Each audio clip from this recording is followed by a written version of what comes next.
आप सभी को जय मसीह की प्रभु आशीष आप सभी को। इन बातों के द्वारा शायद थोड़ा दिल दुख सकता है, लेकिन आज अगर ये करेक्शन हम अपनी ज़िंदगी में लेकर आ गए ना, तो हमें बढ़ने में और भरने में टाइम नहीं लगेगा। क्योंकि आज हम अपने आप को जांचें तो हमें प्रभु में आज आने के बाद हमें कितने साल हो गए हैं, कितना लंबा टाइम हो गया है, कई साल हो गए। आज हमें एक बार अपने आप को वचन रूपी आईने से जांचें तो आज हमने प्रभु के लिए किया क्या है, आज हम अपने लिए क्या कर रहे हैं। आज भी हमारी वही प्रार्थना है सच में, लेकिन आज उस प्रार्थना का उत्तर हम अपनी ज़िंदगी में कई बार नहीं देखते हैं।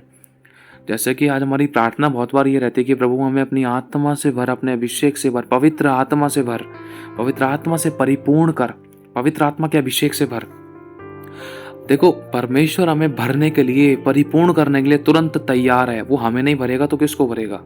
उसका स्वभाव है देना। उसने अपने इकलौते पुत्र को दे दिया, तो ये सब चीज़ हमें क्यों ना देगा? वो देगा ज़रूर, लेकिन क्या कारण है? एक बात और कहना चाहता है, प्रभु का आत्मा सिखलाना चाहता है हमें।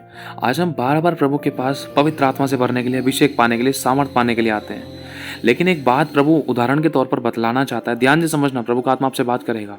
आज हमें हमारी गलती पता चलेगी, आज वो जड़ पता चलेगी जिसके कारण आज हम परिपूर्ण नहीं हो पा रहे, भर नहीं पा रहे हैं। हमें कई बार ऐसा लगता है कि प्रभु क्या हमारी प्रार्थना तेरे पास पहुंच रही है, क्या तू सुन रहा है? लेकिन सच में प्रभु सुनता है, लेकिन उत्तर नहीं मिल पाता है। दानियेल भविष्यद्वक्ता की पुस्तक हम पढ़े तो उत्तर तो देखो परमेश्वर की ओर से तुरंत मिल चुका था, लेकिन वो दूसरे आकाश में ठहर गया था। शैतान ने रोक लिया था। क्यों रोक लिया था? कारण था। आज हमारा अभिषेक क्यों रुका हुआ है? परमेश्वर ने तो हमें परिपूर्ण कर दिया है, लेकिन शैतान भी देखता है, शैतान भी कहता है, देखता है वो, देख अभी तेरा बेटा, अभी तेरी बेटी, देख उसके अंदर ये कमियां हैं, ये अभिषेक, ये आत्मा की परिपूर्णता उस तक नहीं पहुंचने दूंगा मैं, उसको ये उत्तर नहीं मिलने दूंगा। तेरे इस उत्तर देने वाले स्वर्गदूत को मैं रोक के रखूंगा, क्योंकि देख ले तू अपने वचन से बंधा हुआ है, और वो देख तेरे उस महिमा के पात्र में, तेरे उस विश्वासी में, उस बेटा और बेटी में क्या कमी है। पहले तो उसको देख, जब वो कमी निकालेगा तभी ये आशीष उसके पास जाएगी, और तू अपने वचन का सच्चा है। तो प्रभु भी बेबस हो जाता है कई बार इन चीज़ों को लेकर, लेकिन जब हम अपने हिस्से का काम पूरा कर लेते हैं ना, तो शैतान भी नहीं रोक सकता। प्रभु धड़ल्ले से अपना काम करता है, धमाकेदार। लेकिन वो कमी क्या है? आज हम प्रभु के पास हम भरने के लिए जाते हैं, प्रार्थना लेकर जाते हैं कि प्रभु आज हमें आत्मा से भर, अभिषेक से भर। आज आपको पता है, आपके पास एक बर्तन है, बड़ा सा बर्तन है, दो बर्तन है आपके पास, दोनों बर्तन सोने के हैं या चांदी के हैं? सोने के हैं मान लो, उदाहरण के तौर पर बड़े पतीले हैं। अब सोने के बर्तनों में आप दूध भर रहे हो। एक पहला पतीला है, उसमें दूध भर रहे हो और वो पतीला बिल्कुल साबुत है। दूसरा जो पतीला है उसमें छेद ही छेद हो रखे हैं, उसके अंदर भी दूध भर रहे हो, लेकिन वो टिक नहीं रहा है। तो सबसे ज़्यादा काम का पतीला कौन सा है? जिसमें दूध टिक रहा है, जिसमें एक भी छेद नहीं है। आज पता है, परमेश्वर अपनी आत्मा सामर्थ्य से हमें भर तो दे, लेकिन हमारी ज़िंदगी में, आत्मिक रूप में हमारी ज़िंदगी में कौन कौन से छेद हैं? देखो, इस बात को ध्यान से हमें समझना बहुत ज़रूरी है। जब आप खुद अपनी फटी हुई जेब के अंदर अपने नोटों का बंडल नहीं डाल सकते ना, तो परमेश्वर भी छेद वाले बर्तन के अंदर है ना। हमारा जीवन क्या है, हमारा शरीर क्या है? परमेश्वर की महिमा का पात्र है। लेकिन अगर इस पात्र के अंदर, इस बर्तन के अंदर अगर कहीं ना कहीं पाप का, कोई ना कहीं बुराई का अगर कोई छेद है, तो परमेश्वर अपना अभिषेक नहीं भर सकता है। जब आप अपनी फटी हुई जेब के अंदर पैसे नहीं डाल सकते हो, तो परमेश्वर अपनी सामर्थ, असीम धन, असीम अभिषेक और ताकत और अनुग्रह, भरपूरी की परिपूर्णता हमारे बर्तन जैसे जीवन में कैसे डाल सकता है जिसमें छेद हो? जब हम मनुष्य लोग चंद पैसों की इतनी केयर करते हैं, तो परमेश्वर की असीम धन, असीम सामर्थ, असीम आत्मा और भरपूरी और परिपूर्णता, तो परमेश्वर उसकी केयर क्यों नहीं करेगा?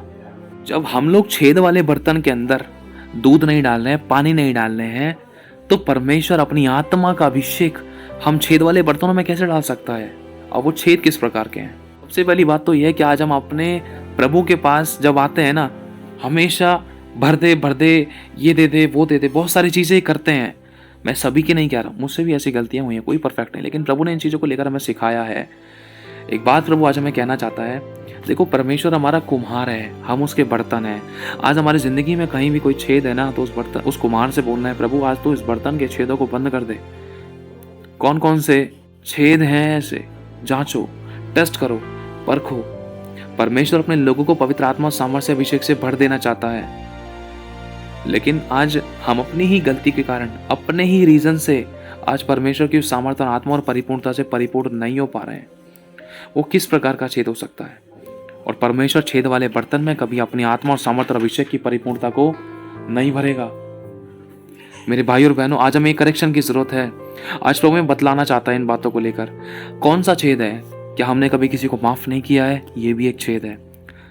अगर हमारे ज़िंदगी में लालच है तो ये भी एक छेद है, घमंड है तो ये भी एक बड़ा छेद है। अगर हमने किसी से उधार लिया है और हमने उससे कहा है कि हमने तुझे चुका दूंगा, लेकिन हमने चुकाया नहीं है, तो ये भी एक छेद है। आशीष नहीं मिल सकती है, भरपूरी नहीं आ सकती है, परिपूर्णता में परिपूर्ण नहीं हो सकते हैं, सामर्थ अभिषेक नहीं पा सकते हैं। छेद वाले बर्तन में अपना भी कुछ होगा ना तो वो भी छेद से निकल जाएगा। परमेश्वर के देने की तो बात दूर है।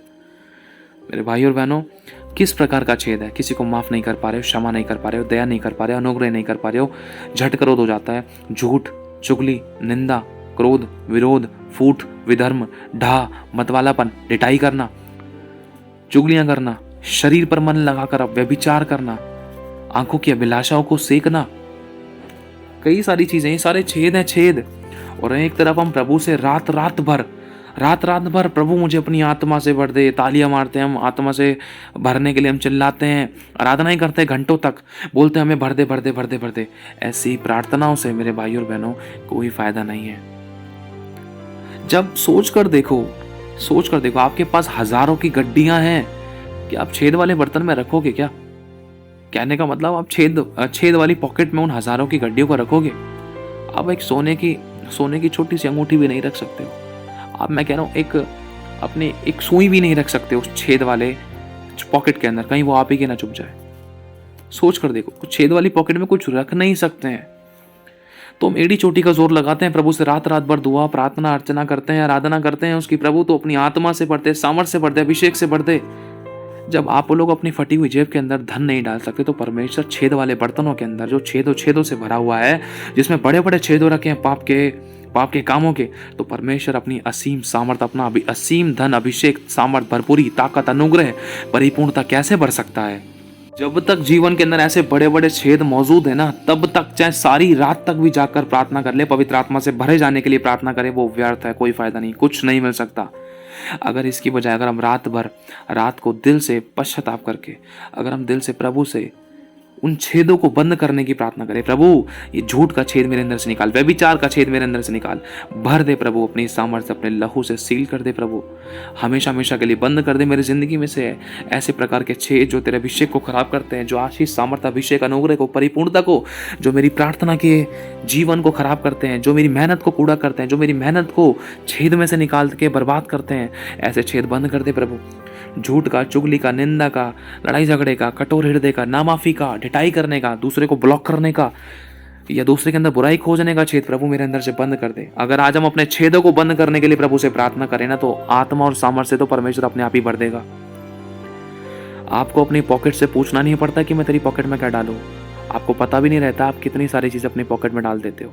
क्यों? क्योंकि पॉकेट सही रहती है। इसी प्रकार से जब हमारा जिंदगी का पात्र बिना छेद का बिल्कुल सही रहेगा ना, तो प्रभु से बोलने की जरूरत नहीं पड़ेगी, प्रभु तो मुझे आत्मा दे, सामर्थ्य, अभिषेक से भर।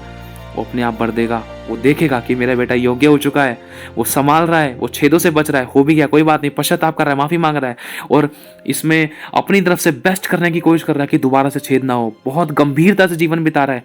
तो प्रभु उसके डर को देखेगा, उसकी मेहनत को देखेगा कि वो कितनी मेहनत कर रहा है कि उसकी जिंदगी में, उसके आत्मिक पात्र में कोई छेद ना होने पाए। तो प्रभु उसको आत्मा से, अभिषेक से, डर से, पवित्र भय से, प्रेम से, सामर्थ्य से, परिपूर्णता से, वरदानों से, दानों से, आशीषों से, बरकतों से, सामर्थ्य और अभिषेक से क्यों नहीं भरेगा? अरे वो हमें नहीं भरेगा तो किसको भरेगा? लेकिन एक कारण है ना। प्लीज आज हमें इन बातों को जांचना है।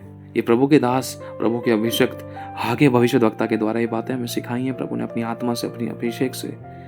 आज हमें इन चीज़ों को निकालना ज़रूरी है, इन छेदों को बंद करना ज़रूरी है। अगर आपको नहीं समझ में आ रहा है, एक पेपर पे अपनी कमियों को लिखो, ये हमारी ज़िंदगी के छेद हैं, उन पर हाथ रख के दुआ करो, प्रभु ये बुराइयां मेरे अंदर से निकाल दे जिसके कारण मैं बहुत कुछ खोया। अब मेरे पास अब क्या है कि प्रभु मैं खोऊं, अब मैं कुछ खोना नहीं चाहता। आज इन बुराइयों का अंत कर दे प्रभु। रोजाना उन बातों के लिए प्रार्थना करो, उन छेदों को बंद करने के लिए प्रार्थना करो। देखो खुदा अपने आप ही बढ़ता जाएगा, आपकी प्रार्थनाओं के उत्तर मिलेंगे। आप सोचोगे परमेश्वर आपकी जिंदगी में बड़े बड़े काम करेगा। कई बार आपको प्रार्थना करने की जरूरत नहीं पड़ेगी, डिलीवरेंस दिखाई देंगे, छुटकारे दिखाई देंगे, रास्ते खुलेंगे, प्रभु काम करेगा, क्योंकि आपकी जिंदगी में से ऐसा अभिषेक बहेगा जिसके द्वारा बंधन टूटेंगे, छुटकारे होंगे, रुकावटें खत्म होंगी, कठोर हृदय नम्र होंगे, बीमार चंगे होंगे, आशीषित होंगे, आश्चर्य कर्म होंगे, मिल मिलाप, प्रेम, शांति, धीरज, कृपा, भलाई, विश्वास, नम्रता और संयम आपकी जिंदगी में नजर आएगा। क्यों? क्योंकि उस अभिषेक के द्वारा परमेश्वर आपको उभारेगा। हालेलुया। आज हमें जरूरत है उन छेदों को बंद करने के लिए। परफेक्ट कोई नहीं है, मुझसे भी गलतियां हुई हैं, लेकिन प्रभु चाहता है सिद्ध बनो, क्योंकि प्रभु को पता है कि हम सिद्ध नहीं है, परफेक्ट नहीं है, कई जगह गिर जाते थे। प्रभु ने कहा धर्मी चाहे 7 बार गिरे तब भी वह उठ खड़ा होगा, क्योंकि यहोवा उसे संभालता है। लेकिन उठ तो सही, इच्छा तो रख बदलने की, इच्छा तो रख, कोशिश तो कर कि छेद बंद हो, कोशिश तो कर ये बुराइयां अपनी जिंदगी में से निकाल, कोशिश तो कर, इच्छा तो रख, प्रार्थना कर तू इन बातों के लिए। कभी तो अपनी कमजोरियों के लिए प्रार्थना करी, जिन बातों के कारण तू बार बार पाप में गिरता है, या बहुत कुछ तो खो चुका है। प्रभु को दिल दुखता है कि हम जब कुछ खोते हैं या जब हम किसी आशीष को नहीं पा पाते, प्रभु का दिल दुखता है। वो तो आशीषों का सोता है, वो तो हमें आशीष देने, क्षमा करने, दया करने, प्रेम करने, अनंत जीवन देने, नरक से बचाने, पापों को क्षमा करने और हमें प्रेम की सही परिभाषा समझाने के लिए अपनी जान तलक दे दिया, सब कुछ सिखाने के लिए आया वो हमें। लेकिन आज हम नहीं कर पा रहे तो प्रभु की गलती नहीं है, आज हमें करेक्शन की ज़रूरत है। मैं विश्वास करता हूँ आज से जब आप प्रार्थना करेंगे अपनी ज़िंदगी की उन कमियों को, बुराइयों को निकाल कर प्रभु के आगे रखेंगे, प्रभु उन बुराई को मेरे अंदर से निकाल दे। मैं जानता हूँ तेरी आंखों में आंसू आते और मैंने बहुत कुछ खोया इन कमियों के द्वारा। आज मुझे फिर से उठाकर खड़ा कर, मुझे पाक और साफ कर, मुझे नया मन, नई आत्मा दे, मुझे नया बनाकर खड़ा कर, नई चाल चलने का अनुग्रह दे।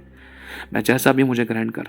आप पवित्र आत्मा को अपनी ज़िंदगी में अलाउ करें, मांगे पवित्र आत्मा मेरी ज़िंदगी में मेरी मदद करें इन सब कामों को करने के लिए, प्रभु के अनुसार चलने के लिए, आपकी आत्मा की अगुवाई में चलने के लिए, आपको प्रसन्न करने के लिए, आपकी बात को मानने के लिए, आपकी आज्ञा के अनुसार करने के लिए मेरी मदद सहायता कीजिए। पवित्र आत्मा अपने आप को सरेंडर करे, बोले प्रभु मैं आपको अपने आप को आपके आगे समर्पित करता हूँ, सरेंडर करता हूँ, मुझसे कुछ भी नहीं बन पड़ा, आपकी इच्छा मेरी ज़िंदगी में पूरी हो। मुझे अपने अनुसार बनाए, चलाएं, अपने अनुसार सिखाएं, अपनी गति समझाएं, मुझे अपने दिन गिनने की समझ दे और मेरी ज़िंदगी में जो भी छेद और बुराइयां हैं उनको ख़त्म करने में मेरी मदद करें।